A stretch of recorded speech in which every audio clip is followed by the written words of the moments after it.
ఉద్దేశం ఏంటి? ఈ పాదయాత్ర ముఖ్య ఏంటి? ఈ రోజు రాష్ట్రంలో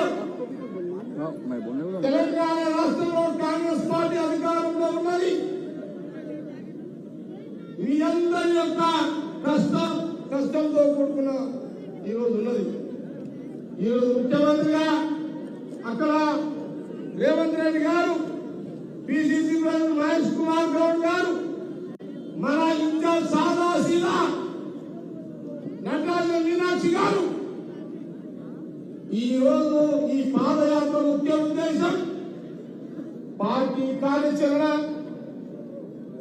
ప్రభుత్వం యొక్క పథకాలు, కార్యకర్తల సమన్వయం, కార్యకర్తల మనోభావాలు, కార్యకర్తలు కలిసి నడవాలి అనే ఉద్దేశంతో మరి మీనాక్షి నటరాజన్ గారు, పిసిసి ప్రెసిడెంట్ గారు, మరి సీఎం రేవంత్ రెడ్డి గారు కూర్చొని తీసుకున్న నిర్ణయంలో మన జిల్లాకు వచ్చిన దామోదర్ రాజనరసింహుడు అన్న వారి నాయకత్వంలో ఉమ్మడి జిల్లాలో మరి మనం అందరం కూడా బలమైన సంగారెడ్డి జిల్లా అంటే కాంగ్రెస్ పార్టీ జిల్లా అనుకుంటున్నాం.